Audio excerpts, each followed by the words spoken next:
สบายดีทุกคนตอนนี้สจกสิพาทุกคนไปเบิ่งบุญทรงเฮือเนาะอยู่วัดบ้านนาวังใหญ่เนาะอยู่วัดท่าตุ่มพวังทุกคนมื้อนี้เป็นมื้อทำอิฐก็จะเอาเฮือลงแต่มื้ออื่นก็เป็นมื้อสุดท้ายนะทุกคนนี่ฮอนงานแล้วทุกคนพากันลงรถขบวนลงรถเนาะนี่บุญทางไงมีผลพลอยเล็กหน่อยนี่เจอผลจิตตกทำเฮงเนาะปักคัด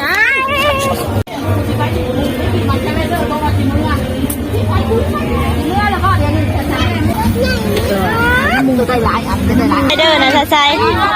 ได้ขี่แล้วมักสไลเดอร์นะตอนนี้สุดยอดกับเรื่องย่างของงานทุกคนแต่มันเป็นฝนฝอยเนาะบนจรดจักรฝนฝอยนะถามมันแดดพุสิดีเนาะทุกคนมักสไลเดอร์ทุกคนนะทางเจ้าก็จะไปขี่เนาะว่าบอกไปเลยเนาะ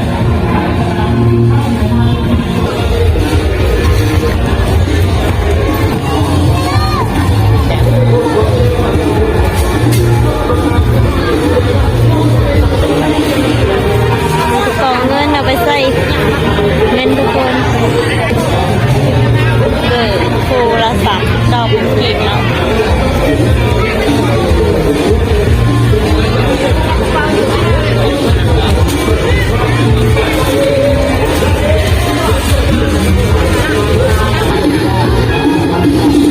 ทำลายกลางงานทุกคนนี่วันนี้เป็นมื้อทำอิฐเนาะนี่เป็นมื้อทำอิฐ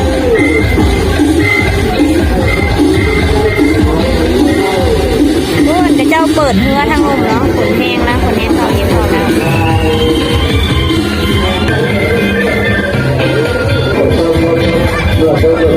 บักสไลเดอร์มี2 อันเล็กน้อยทำเลย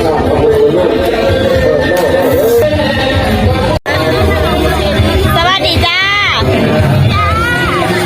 ใครยังไม่เนาะ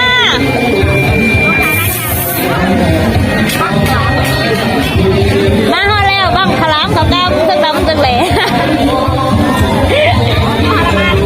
ฮะหากลับมามีอุปกรณ์ขายเพื่อนเนาะพูด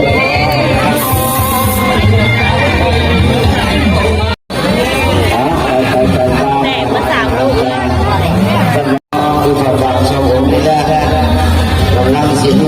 จัดกันไหมสิเบิ่งกันเลย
มุนไพร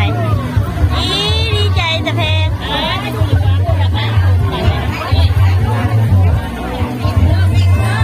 ได้ยังกินได้ของกินอ่ะกินได้ลูก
คนไทย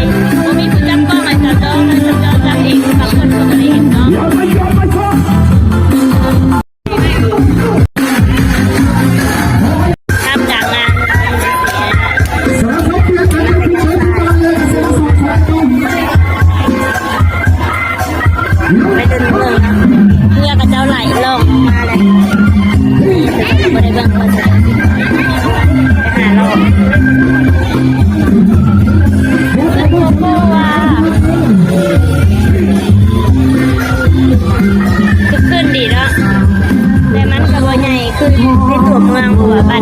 มันเป็นบ้านนอกเป็นบ้านนอกก็สิประมาณทรงนี้แหละทุกคน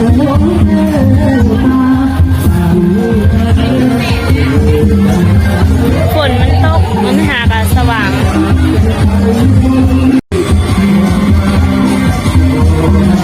มีแต่น้ำอันนี้เป็นเดินบัดเนาะที่เธอโจอันถ่ายที่เรื่องของน้องอ้อมเดินบัดถ้าจุกว่างเสียที่จะฝนตกถ้าฝนตกก็คือสิบอดคนสิหลายเนาะมีบักเกอร์เดียวตัวที่สองไงอันซานี่ยังสิบักขึ้นแล้วเนาะถ้าตุ่มพวังนะต่างตั้งครอบกับพาดพนมอยู่ที่ทางใต้ทุกคน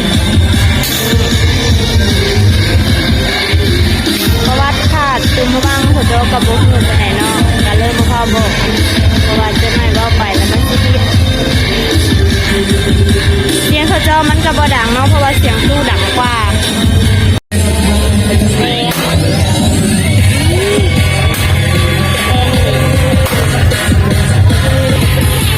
ตัวใหญ่ดิทุกคนยิงปืนอ่ะมันรุ่นว่ามันถือหรือเปล่า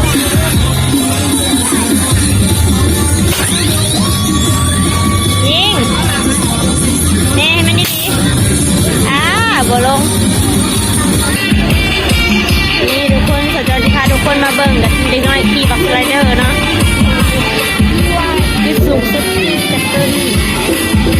นี่นะนี่เสียงคู่ของคนกันหาเด็กจะสิมาเห็นอะไรจริง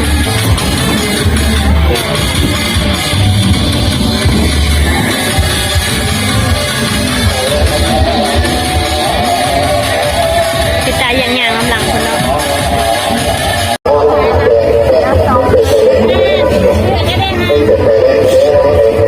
นี่มักกะหล่ำ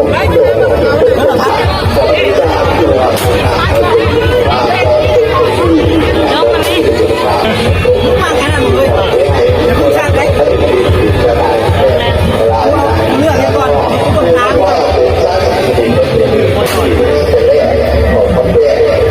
มีเป็นกีบเนาะมีเจริญพันธุ์เลือกบัตร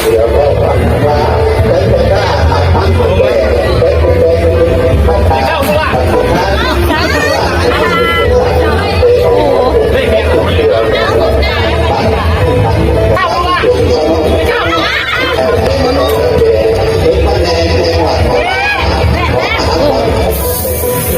โหผมมีจ้อย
คนสาวจอตอนนี้กำลังสิเมือเนาะขึ้นรถฝนตกแห้ง